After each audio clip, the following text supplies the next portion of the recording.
This episode is brought to you by Shopify. Upgrade your business with Shopify, home of the #1 checkout on the planet. Shop Pay boosts conversions up to 50%, meaning fewer carts going abandoned and more sales going cha-ching. So if you're into growing your business, get a commerce platform that's ready to sell wherever your customers are. Visit shopify.com to upgrade your selling today.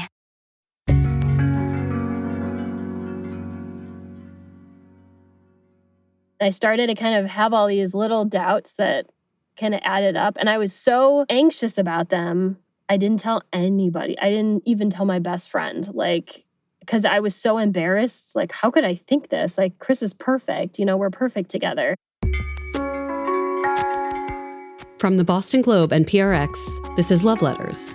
I'm Meredith Goldstein.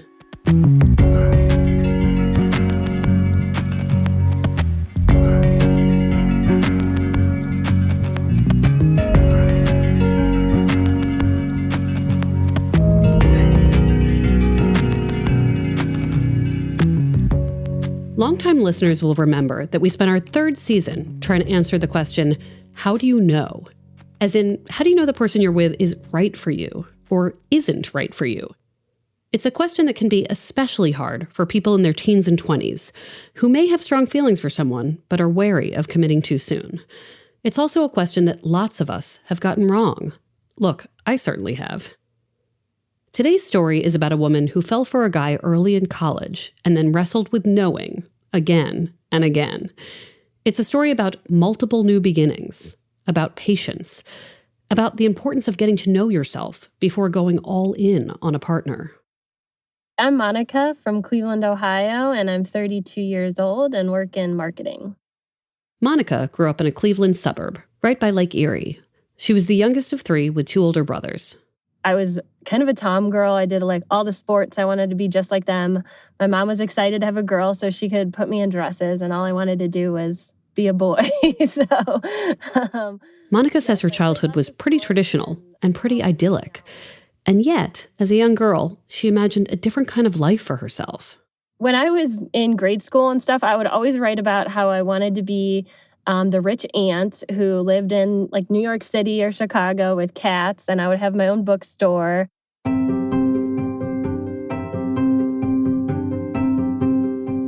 Never wanted kids. I didn't see myself getting married.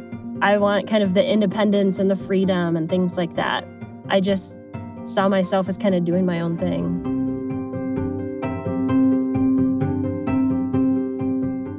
As a teenager, Monica attends an all-girls high school, which delays her romantic maturity just a little bit.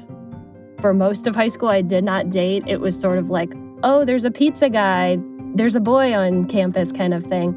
So I was pretty shy around guys my own age, but I had a lot of crushes, and it really wasn't until senior year of high school that I was 17 years old when I had my first kiss. The only reason we even dated was because I was a little bit stalkerish and looked him up and emailed him and was like, we should hang out kind of thing. Was he the pizza guy who came to campus once? He wasn't. This is funny. So my brother was actually in circus company, which is juggling and magic, and they kind of would perform and stuff like that. So this kid was in circus company. So I thought he was really cool. Wait, could he juggle and do magic? I don't know if he did magic, but he was a very good juggler. Monica and this guy date for a short period before he breaks things off. Then, as high school is winding down, she meets a guy who goes to an all-boys school nearby. We got pretty serious pretty fast. All in all, we only dated 4 months, but it was the end of senior year in the summer. So it was kind of prom, and he was my date to all this stuff, and he was my first love. And I was like, oh, when we go to college, we'll be, long distance. And he's like, yeah, I didn't think we would date when we went to college. And so I was pretty heartbroken. I just didn't know how my life would go on kind of situation in a dramatic sense. A month later, Monica leaves for college at Xavier University in Cincinnati. She's determined to bounce back from this breakup in a big way. I was all about meeting guys, and I was like, I'm going to meet every guy ever. I just don't even care.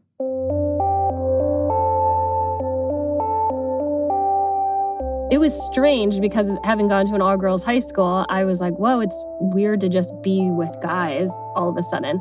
I remember the the first day my roommate had gone to a public high school, and so she gets dressed and looks real cute, and I was like, what am I supposed to wear? I don't have a uniform. So I was trying to assemble from jeans and shirts, and so that was definitely a change.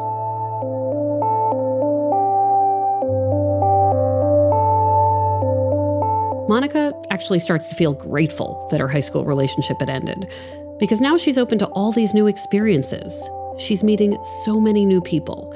She starts dating a new guy literally the first week of her freshman year in 2006. I just kind of jumped right into it, I think, because I just needed that connection and wanted that. He played soccer on Fridays, and so with all these other guys, so I started going and playing pickup soccer at this local park and just really befriended a ton of people. And it's during this period that Monica first meets someone else, a boy named Chris. Think about how many people I met in college, and I don't remember the exact moment I met them. I don't. But for him, for some reason, I remember the exact moment I met him. Monica had heard about Chris from a mutual friend back home. The friend was like, oh, this great guy Chris also goes to Xavier. He's from Cleveland, too. You should meet him. The summer before college, Monica had friended Chris on Facebook. They'd been chatting on and off. Then one day, Monica says to him, we should hang out, for real. And he goes, well, I never leave my dorm room, so I guess if you want to come here sometime, we could meet. So I walked up to his room and knocked on the door. And he opened the door, and it was like time paused. And that's going to sound very cheesy, but it was like this moment that somehow felt significant, even though at the moment it wasn't significant at all. And so he had his huge grinned at me, and I said, oh, hi, I'm Monica. And he goes, hi, come in. Now, Monica is still dating the other guy at this point. And Chris has a serious girlfriend who goes to Ohio State a couple hours away. We were both sitting on his bed, and he had a picture of him and his girlfriend on his nightstand next to the bed. So I was like, oh, that's sweet. No. But we both just sat on his bed and talked. I went back the next night with my friend. We went, and his roommate was there, so we all kind of hung out. And then we just kept in contact, and we would have lunch together a lot, and dinner in the caf, and we just became really best friends. Were you thinking at any point, I don't know what this is, or were you no, this is just a friendship and this is incredible company and that's all it is? How were you sort of assessing it in the moment? I was kind of this is just a great friendship. He's a great guy. He seems really serious about his girlfriend. He's a good person. I enjoy hanging out with him. So it continues like this for a while. Monica and Chris are best friends. Back home in Cleveland over the holiday break, Chris and his girlfriend come to Monica's New Year's Eve party. And when Monica starts seeing a different guy the spring of her freshman year, Chris tells her how happy he is for her. Monica and Chris continue their regular lunches together. They play wiffle ball in a patch of grass between their two dorms. I had this, the early days of cell phones, and it was cool to kind of record your own ringer or whatever. So I remember I would wake up from my nap a lot of times to him calling me because he was waiting for me in the cafeteria. And he had recorded this ringtone that was it's Chris, it's Chris, it's Chris, it's Chris, it's Chris. So it was kind of funny. But towards the end of the school year, he was like, I have to tell you something.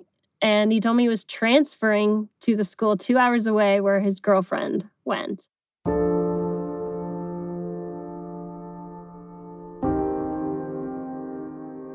He said, you were the one I was most nervous to tell that I was leaving. I was so sad. And he goes, it's not because of her, it's because it's cheaper, because we were at a private school and he was transferring to a state school. I mean, I had some really good girlfriends, but he was really my best friend. Chris leaves Xavier after his sophomore year, which is Monica's freshman year. They see each other a couple of times back home in Cleveland that summer in 2007. Then, when fall begins, their friendship goes long distance. Instead of having lunch together, Monica and Chris establish a standing weekly phone appointment. So even though I'm in this serious relationship, he's in his still serious relationship, every Friday afternoon, we would talk for 1 hour, 2 hours, just about, not even remember, just life. Not long into the new semester, Chris and his girlfriend break up. Monica and her boyfriend then break up a few months later. And not because of Chris and Monica. But it does mean that for the first time since that initial meeting in Chris's dorm room, both of them are single. That next summer, in 2008, they're both back home in Cleveland. That's when something big happens. One day we went to Lake Erie, this gorgeous park. We walked down to the beach. We sat there on these rocks, watching the waves kind of, crash against the rocks. It was so gorgeous. And we sat there and talked for a while, and then he leaned in to kiss me. And I remember thinking, oh my gosh, it's never going to be the same. Like, I could be losing my best friend right now. We're never going to just be friends, but I want to do this.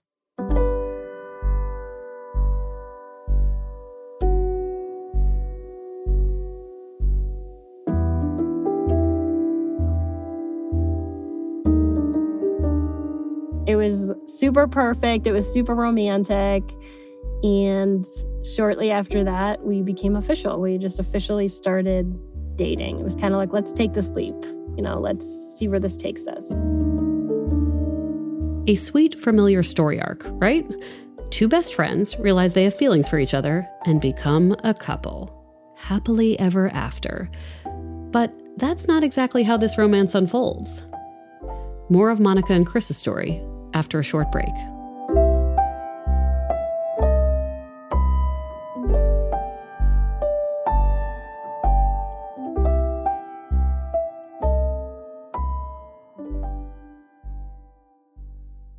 Here at Life Kit, NPR's self-help podcast, we love the idea of helping you make meaningful lifestyle changes.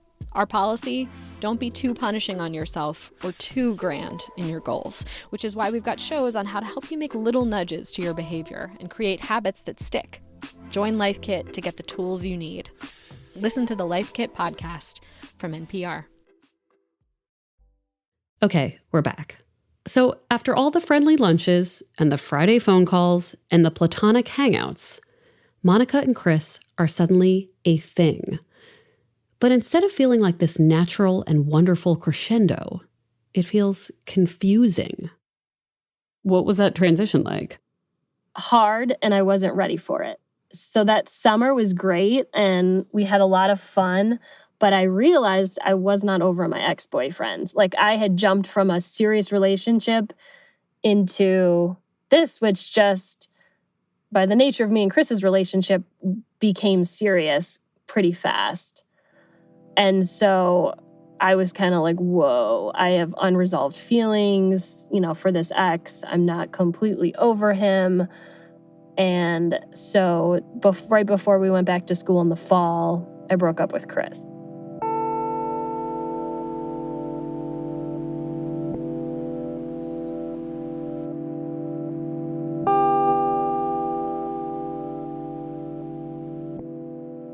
Oh my God, that must have been so hard. And it's not even like you can call your best friend at that point to talk about it. Right, because he was my best friend, yeah. So how did he take it? I mean, not great. He wasn't happy about it. I had to be like, okay, we need to just go like a month without talking so that because it's too hard. And when we were friends, we used to tell each other we loved each other.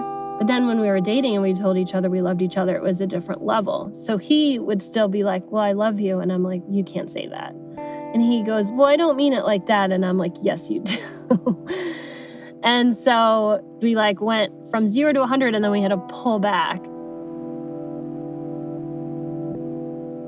I guess I knew I needed that, but I didn't necessarily know how to get that. But I just knew I need to resolve these feelings, and it's not fair if I'm trying to date Chris while I'm doing this. Monica and Chris don't talk for a whole month. They're both at their respective colleges, Monica at Xavier and Chris at Ohio State. When they do start talking again, Chris tells Monica about a girl he likes. And I was like, wait a minute. And I got really scared that oh my gosh, he's going to start dating this girl. I'm going to just totally lose my chance with him forever. It kind of made me reevaluate things and rethink about things. So one Thursday, I jumped in the car after class and drove 2 hours and surprised him at school and told him, I love you and I want to be with you. So we had our first kiss, and then we started dating again that night. And when you showed up, did he need convincing? No. Did he? No. Okay. So he trusted that you had figured it out. He was psyched. Yeah, he was excited. So that was restart, our first restart, I guess. And then it just was natural. It's the fall of 2008. Monica and Chris are back on. They live 2 hours away, but they see each other frequently. Eventually, though, the long-distance relationship starts to be hard for Monica. I liked being with him, but I'm never with him. And so I ended up feeling pretty lonely. My friends were drinking, dancing, doing all this stuff. I wasn't really into that. I wasn't really a drinker. I didn't want to go dancing and have random guys come up to me. I found my person, By her senior year, in 2009, Monica is also starting to get anxious about what she's going to do with her life. I was trying to apply to all this stuff. I was just overwhelmed thinking of, okay, I don't know where I'm going to live. I don't know what I'm going to do. I don't know any of this. I also had decided for some reason that this would be a great time to wean myself off of my anxiety medicine that I've been on successfully for 8 years. And I was just this will be great. Why not? By Thanksgiving break of her senior year, Chris is back in Cleveland, working. Monica comes for the long holiday weekend. I gave him a jar filled with 365 Hershey Hugs and Kisses and a list of 365 reasons why I loved him. And so it had inside jokes, quotes from songs, quotes from TV shows, excerpts from text messages we had sent, Facebook messages we had sent, and all these things. And I was just how's he going to top this? And we went to a wine bar, and when we got back in the car, he opened the door for me like a gentleman. And then he goes, I think I stepped in something. Can you open the glove compartment? There's a knife in there. So I opened the glove compartment, and there's the ring box wide open with the light shining down on it And I turn and look over, and he's down on one knee and proposes, And I was totally shocked. You had not talked about marriage. We had. I in retrospect, I'm I think I was romanticizing engagement and how fun that would be and marriage. And so we had definitely talked about it. And I had told him, about wanting to live these other places and stuff, but we had never really had the hard conversations about what that would look like. Monica says yes. We started calling people, we were sitting in the parking lot in his car, calling our parents, calling our grandparents. And I remember I was I got to go to the bathroom. And I was so nervous. I had this huge knot in my stomach. And I remember thinking why am I so nervous? This is so exciting.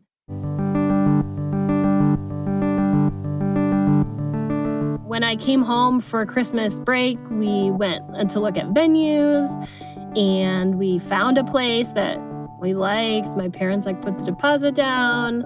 I went wedding dress shopping. I got a wedding dress. We set a date, kind of a tentative date. And it was it was exciting. It was oh, this is who I'm supposed to be with. He's my best friend, and this is great.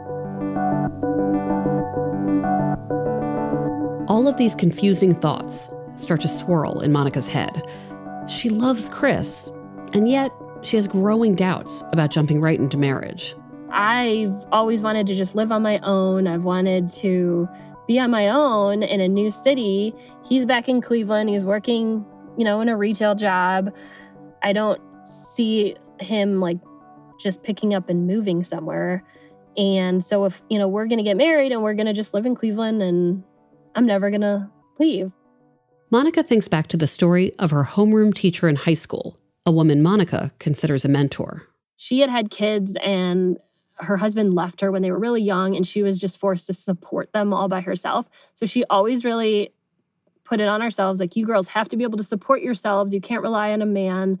And so I always wanted to know for myself that I could support myself to live and eat and all that without having to be dependent on somebody else. She also thinks about 2 cousins who had gotten married and within a year were seeking divorces. And I was just like, I don't want that to happen. I don't want that to be me. One of my cousins said, you never want to be sitting across the table from that person that you were married to, with the attorneys. Like, that's just the worst feeling in the world. Eventually, Monica shares her doubts with her mother, who she says is very supportive. Chris finds out too, but not exactly in the way Monica intends. I was sending my mom a text, and I accidentally sent it to Chris. It was something about him and, the situation. And so I remember having to sit on the floor of one of the buildings on campus and calling him and having to just be like, I don't know, I'm, having these anxieties, I'm feeling this. And he was pretty supportive and obviously wanted me to feel okay and things like that. I did ask him at one point, can we just postpone the wedding? Instead of doing it next year, can we just maybe postpone it indefinitely sort of situation? And of course he was like, yes, because I still want to marry you. So sure, we can do that. But I don't think it sat well with him. But simply putting off the wedding doesn't make Monica feel any better. I wrote a letter because I'm much better with words in written form than I just talking. And so he came over and I gave him the letter. We were sitting on my parents' couch in their living room, and he was reading the letter, and his face kind of falling and me just feeling kind of defeated, but at the same time resolute. I knew I had made this decision, I was going to stick by it. And it was so awful. It was so awful. And then I don't even think he said much. I don't think I said much. And I gave him back the ring. Wait, what was in the letter? It was just me explaining, I don't think I can do this. I'm so anxious about everything. I still love you. I still wanted to be with him. I was just I don't want to marry you right now.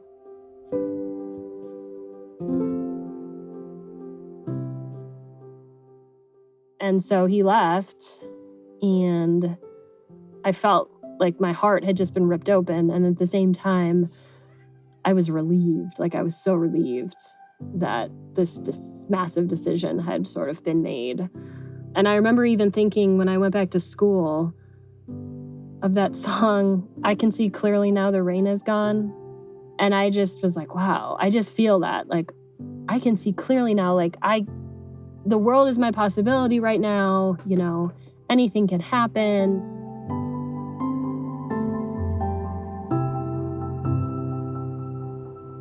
A few weeks later, they formally break things off. Monica tells Chris, if this is ever going to work, I need some space first. Maybe not space to run a bookstore in New York, as she'd once wanted to do, but space to figure out who she was. She sets her sights on Chicago, but that idea fizzles when she doesn't get the internships she applies for. It's 2010 at this point, and the job market is very tough. Then, one of her college professors connects her with a job at an e-commerce company back in Cincinnati. This is going to be, all right, Monica, you're moving back to, it's not a new city, but it's a city you've never, lived on and not been in school, in my own apartment, independent, fully supporting myself. So the very first night I moved there, I remember my mom left. The first night I was there, my mom left. I'm in my new apartment with all my stuff. And I was like, I want to call Chris. I just want to call Chris. And then I was like, no, you can't call Chris, Monica. This is everything that, you need to prove to yourself that you can do it. So I didn't call Chris, and instead I watched The Princess Diaries, which is my comfort movie.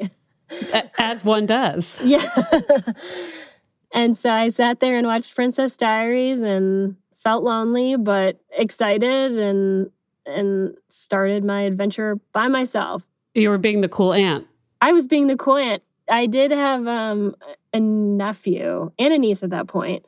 So I was a cool aunt. I just wasn't a rich aunt, but or in New York. But like, I feel like you were way richer in Cincinnati than you would have been. That's true. That's true. In New York. That's true. Wait, so tell me about this period of life after night one where you are living on your own and it's cool. Like, do you date people? Are you looking to date people? I'm looking to date. I'm thinking, okay, this is my time, praying to God, like, okay, God, like, show me a sign that if there's somebody else in my life that, at least let me meet someone and have that chance of maybe there is. Because there was, there was one guy that I kind of liked back from college and was like, okay, well, maybe, I'll connect with him or maybe somebody else. And so I did. I joined a few like young adult groups and just tried to get out and meet people. And I remember this one night I had this really great conversation with this guy, and it was like, wow, this guy's like really neat. And I was like, but he's not Chris.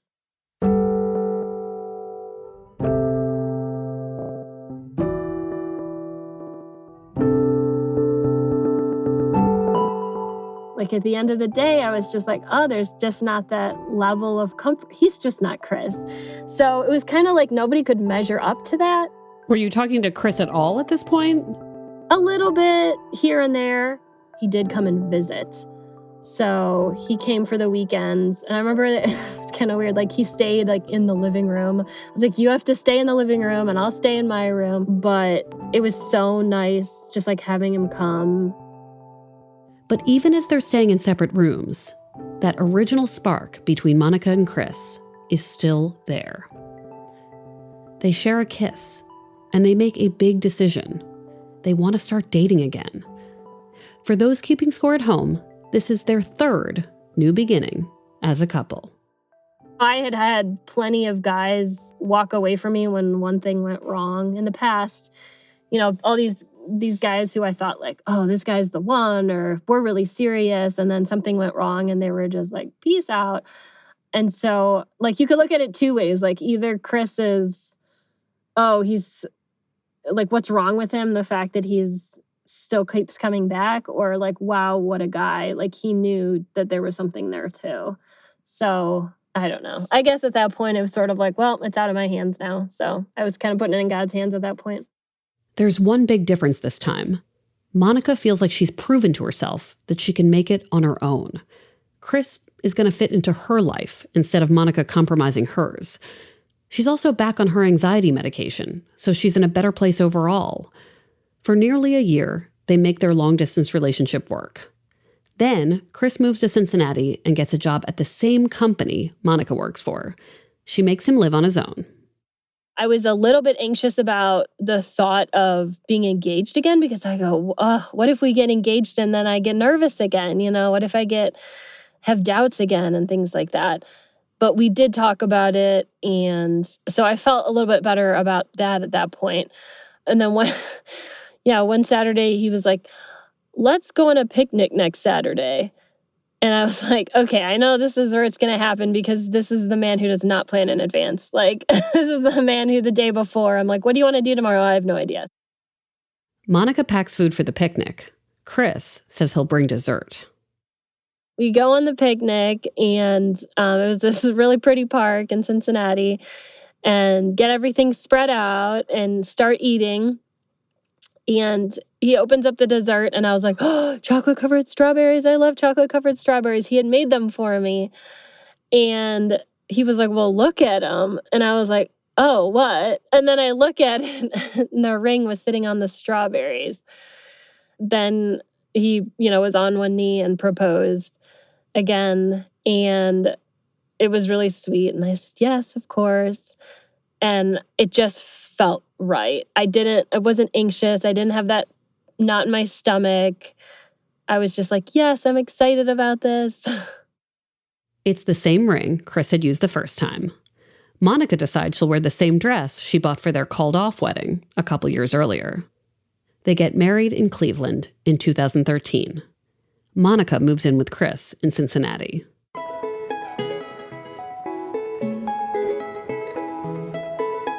So when we got back from our honeymoon, we were together 24/7. So we ate breakfast together, we drove to work together, we worked together, we drove home together. But I did not get sick of him, so I think that's a really good sign. Eventually, Monica and Chris move back home to Cleveland. They've now been married for 8 years. They've had their share of ups and downs. Chris's parents went through a divorce. Monica and Chris had a daughter who's now 6 years old. They lost several pregnancies. Underneath all of that is a solid partnership, a foundation built on years of trust. I could not have imagined doing this any other way because, you know, love is changes in its forms, and some days it's really hard, but you might not always like the person, but you always love them. One of the most unique things I think about your story is that no one got angry with the other person enough to say, no, you don't get a second chance. You don't get a new start. And what do you think it is about him that allowed for patience? He let you take the path you needed to take to get back to him. And I think that takes a great deal of maturity, especially for a guy who was really young. Mm-hmm. Yeah, absolutely. He's very patient, very forgiving, and I think at the end of the day kind of knows what he wants and was willing to wait and I think hope that he got it. I will say in some ways I don't know if Chris is totally over it. Like, because sometimes he'll make comments like, oh, well, it wasn't good enough the first time, or, you know, I think it's painful for him to revisit it. So I think that's probably, you know, even part of the reason he doesn't like to talk about it. He hates when I'll mention it sometimes to like friend groups or a mom group or something if I open up about our story, and he does not like that. This probably explains Chris's reluctance to come on Love Letters and offer his perspective on the whole thing. I asked Monica if they still had the letter she'd written, breaking off the first engagement. So I was in our security deposit box like a couple months ago looking for something. The letter's still in there. In a security deposit box? Like in our safety deposit that we have like our birth certificate in our. Yeah, but I mean, he put it in there. Yeah. Wow. And you were surprised by that, obviously. I was surprised that he still had it. I'm so obviously grateful that he gave me so many chances, because I feel whenever I think about the story, you know, our relationship story, it feels really irredeemable for me. And it feels like so many times I let him down and I was the bad guy. And why would anyone kind of give me more chances? And it's pretty amazing that he did. There's one thing Monica is certain about. That time she took to step away, to find herself, it's the reason she's in a successful marriage now, without regrets. After all the hurt and guilt and confusion that marked the early part of Monica and Chris's relationship, they're still best friends, continuing to grow together. It's sort of like that old saying, if you love someone, let them go. If they don't come back, they never were yours. If they do, they always were. Thank you so much, Monica, for telling your story. Thank you so much for having me.